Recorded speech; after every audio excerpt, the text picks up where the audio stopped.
Oke kawan-kawan, pada hari ini saya akan membacakan sebuah cerita yang kelanjutan kemarin. Bagi kalian yang belum menengok atau menonton yang kemarin, tonton dulu kawan, biar cerita ini cerita ini menyambung, oke? Dan bagi kalian yang baru berkunjung di channel ini, jangan lupa di subscribe. Dan bagi kalian yang udah berkunjung dan udah berlangganan, saya mengucapkan banyak terima kasih, oke. Mari kita lanjut part 3, cerita Suanggi sang pemakan organ bayi. Suanggi sang pemakan organ bayi, part 3.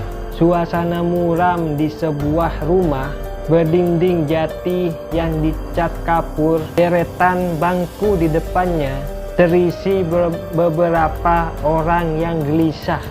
Ada kemarahan dan ketakutan di wajah-wajah mereka. Di dalam rumah, suara isak tangis Nina sadar malam masih terdengar, seakan ingin menghabiskan deritanya. Lewat ratapan tersebut, para kerabat berusaha menghiburnya, meski mereka paham akan sia-sia. Setidaknya mereka ingin menunjukkan bahwa mereka ada buatnya di saat duka, seperti sekarang ini. Tepatnya di saat mengerikan ini, seperti ini. Semua duduk di ruangan tamu beralaskan tikar pandan. Ada 3 kamar, di mana hanya kamar paling depan yang berpintu, sementara 2 kamar lainnya dan pemisah dengan dapur hanya dibatasi dengan kain yang dicantol di atasnya. Dari dapur muncul Haji Ismail, sang tetua kampung. Masih terlihat kekar di usianya yang sudah memasuki 70-an. Beliau melihat sekeliling, sejenak menghela nafas dengan masgul dan kasihan saat tatapannya tertuju ke Nina. "Mana bang?" beliau bertanya kepada yang lain. Seorang gadis remaja yang sedang sadar tadi ikut terisak memeluk Nina, bergegas menuju kamar yang ada di depan. Di dalam tampak Beng duduk bersandar menatap langit-langit. Pandangan matanya kosong. Dia tidak seperti istrinya, Nina, yang mampu mengekspresikan kesedihan dengan tangisan. Kehancuran yang dirasakan membuat dia tak bisa berkata-kata. Hampa. Gadis remaja tadi mendekat dan memegang tangan kakaknya. Dia paham kakaknya sangat terpukul. "Abang," Bapak Haji Mail panggil. "Keluar sedikitlah, pilihan tua." Abang dari habis bakubur sampai sekarang, terus dalam kamar. "Yang baik bang," atau "Abang," dipanggil Pak Haji Ismail. "Keluar sebentar dan temui beliau ya. Abang dari selesai ngubur sampai sekarang terus di dalam kamar." "Tidak baik bang." Beng menatap adiknya. "Antua di mana?" atau "Beliau di mana?" "Di kintal belakang," atau "di halaman belakang." Beng keluar kamar, sekilas melirik ke arah istrinya yang masih meratap. Hati Beng serasa diiris, terluka sangat dalam. Dia ke dapur, mengambil gelas yang berisi air dan meneguk isinya. Pintu belakang dapur yang dibuka terbuka menampakkan Haji Ismail yang sedang berada di halaman belakang. Beliau memanggilnya untuk bergabung bersama dan beberapa lainnya. Ada sekitar 5 orang seusia beliau dan 2 orang yang usianya lebih muda, mungkin tidak jauh dari usia Beng.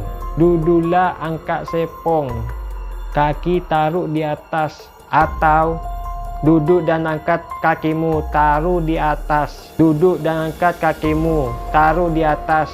Beng menurut. Dia duduk di salah satu bangku yang kosong dan mengangkat kakinya. Bersila seperti orang lain, mengangkat kaki agar tidak tersentuh tanah. Dilakukan jika topik pembicaraan hanya satu, yaitu Suanggi Pamali. Haji Ismail menoleh pada Haji Rahmat, imam surau di kampung itu. Umurnya setahun atau 2 tahun lebih tua dari Pak Haji Ismail. Memberi kesempatan pada Pak Rahmat, Haji Rahmat, untuk bicara dengan penuh simpati. Sebelumnya Bapak minta maaf kalau Bapak bicara ini mungkin kena disengkung. Di muka sana banyak yang setori ini satori itu, tapi Bapak yang kas mandi almarhum. Bapak lihat akan ganjil banyak, seng wajar akan model. Atau sebelumnya Bapak minta maaf jika pembicaraan Bapak ini tidak berkenan di hatimu. Di depan sana banyak yang bicara ini bicara itu, tapi Bapaklah yang memandikan almarhum. Bapak melihat banyak keganjilan, tidak wajar sepertinya. Suanggi, saya sudah tahu, Pak. Beng memotong kalimat Haji Rahmat yang tergantung. Ada kemarahan besar dalam nadanya. Suara Deng di kampung ini cuma satu, yang Suanggi. Beta mau bikin biar dia mengaku, Deng dia pun kalangkung. Atau dan di kampung ini cuma ada seseorang yang Suanggi. Akan kubuat agar dia mengaku perbuatannya. Haji Rahmat menatap Beng dalam-dalam. Nah, ini yang Bapak mau bicarakan. Kalau yang OC maksud itu Mama Sarti, memang semua di kampung sini curiga kalau antuan itu Suanggi. Tapi Bapak bisa jamin kalau itu bukan antua pung kalangkung. Bapak yakin pas sekali. Atau nah, ini yang mau Bapak bicarakan. Jika yang kau maksud itu Ibu Sarti, memang semua di kampung telah curiga kalau beliau itu Suanggi. Tapi Bapak bisa jamin bahwa itu bukan perbuatannya beliau. Bapak yakin sekali. Semua menatap tajam ke Haji Rahmat, seperti meminta jawaban. Yang ditatap menoleh ke Haji Ismail, meminta izin. Haji Ismail mengangguk. Haji Rahman menarik nafas dalam-dalam. Beta mau cerita satu barang, Par Kamong. Tapi sebelumnya beta minta Kamong sumpah seng cerita akan laipar yang lain. Sampai kampung pun bini juga tar boleh tahu. Mau atau aku akan menceritakan sesuatu pada kalian. Tapi sebelumnya, ku minta kalian bersumpah tak akan menceritakan lagi pada yang lain. Bahkan istri kalian pun tak boleh tahu. Mau? Yang lain saling menatap. Sejenak lamanya, akhirnya semua setuju. Mereka pun bersumpah. Haji Rahmat melanjutkan, kamu ingat waktu dolo Karimpung ana Saki terus bikin apa sa sing baik-baik. Mama Sarti datang bikin air deng langsung baik. Itu akan semua mulai waktu pagi itu. Waktu itu Karim Pung bini deng Ziat Pung bini ada kas bajamur dong pun ana. Mama Sarti lewatlah lia dorang. Pas Karim Pung bini lia, dia langsung lari. Kas masuk pun dia ana ke dalam rumah. Mama Sarti tersinggung. Antua lihat dia pung anak dek mata tajak. Itu yang anak bikin sakit. Deng cuma antua yang bisa kas barobat dari antuan pung mata panas tu. Nah, sementara Ziat pung bini malah bersuka panggil Mama Sarti. Dong dua bercerita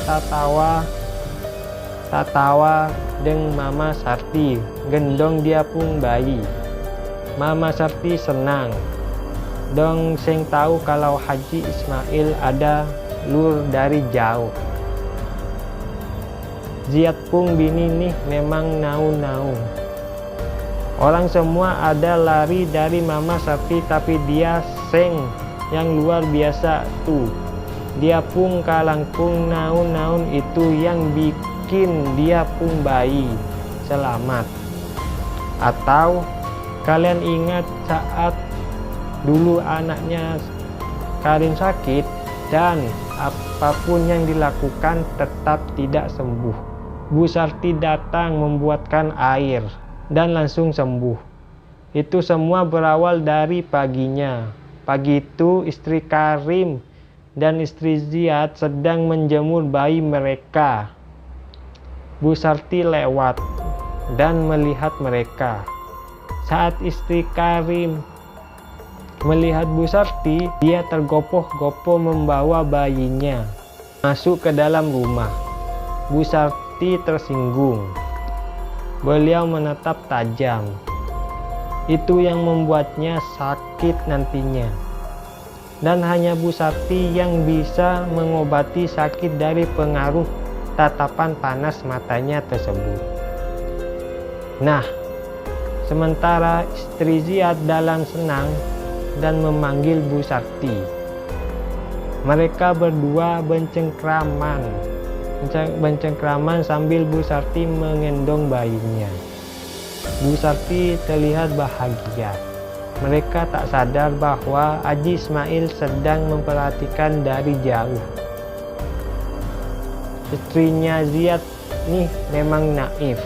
Saat semua orang menghindar Bu Sarti, dia malah sebaliknya. Yang luar biasa, justru sikap naifnya itu yang menyelamatkan bayinya. Haji Rahmat berhenti sejenak, mengambil gelas teh di depannya. Selesai seteguk, beliau meneruskan ceritanya. Pas maghrib Karim Pung ana saki. Batera tak stop-stop.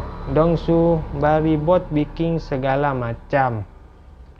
Ana sing bed tetap panas. Haji Mail langsung ke Mamah Sarti Pung rumah. Antuan rai-rai la garta sa par Mamah Sarti. Kalau saya masih ada hati manusia, dapat pikas baik itu anak. Airnya kayak yang katong tahu Karim pung ana langsung baik, atau pas mari bayi si Karim langsung demam, teriak tidak henti.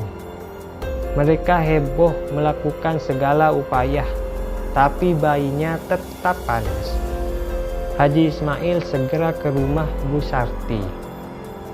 Beliau sekedar menebak saja dan menggertak, jika masih ada nurani di hatimu, cepat sembuhkan bayi itu. Akhirnya seperti yang kita tahu, anaknya si Karim langsung sembuh. Malamnya aku dan Haji Ismail berjaga-jaga di rumah Bu Sakti. Kami takut ada kejadian seperti itu lagi. Aku berjaga di samping depan dan Pak Haji Ismail di samping belakang. Kami menunggu saat lama sampai mengantuk. Akhirnya kulihat Haji Ismail memberikan isyarat agar mendekat. Aku ke sana dan melihat Bu Sarti keluar lewat pintu belakang. Kami mengikuti beliau diam-diam. Rupanya beliau menuju rumah Ziyad. Tapi di sana ternyata ada sosok lain yang sedang bersama di jendela rumah Ziyad. Bu Sarti melihat seperti sangat merah. Beliau mengacungkan tangannya seakan hendak mencengkram. Meski sayup, kami masih mendengar suaranya. Pergi dari situ atau di antara kita ada yang mati. Kamu punya ilmu, bagiku pun aku. Cari bayi yang lain, jangan yang ini.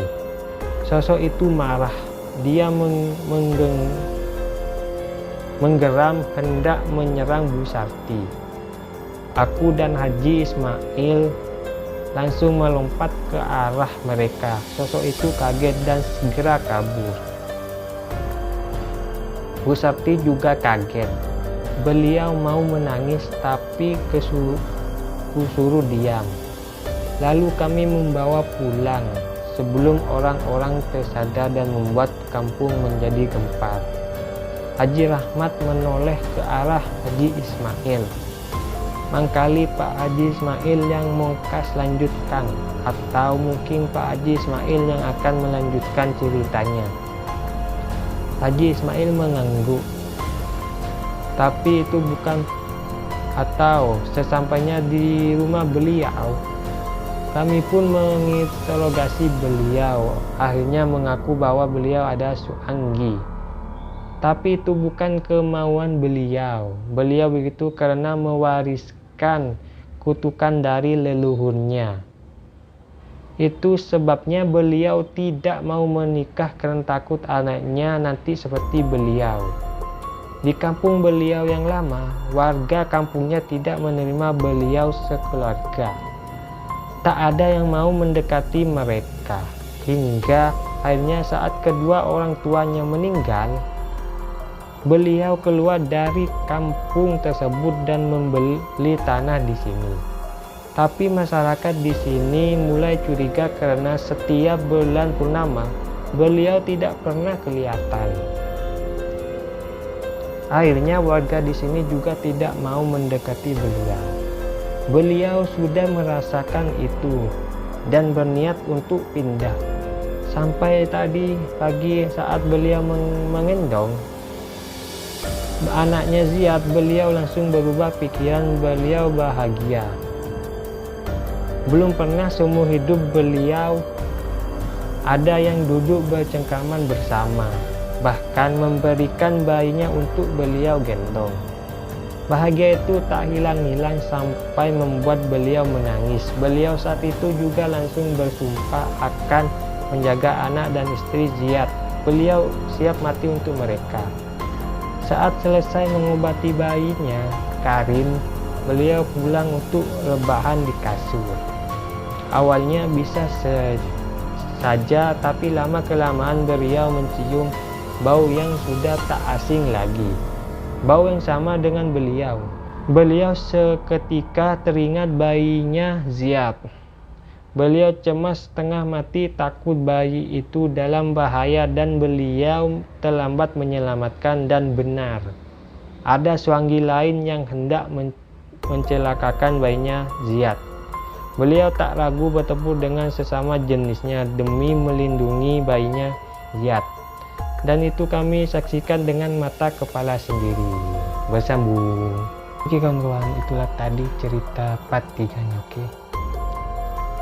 Bagi kalian yang suka, jangan lupa di like dan di subscribe. Oke, bye.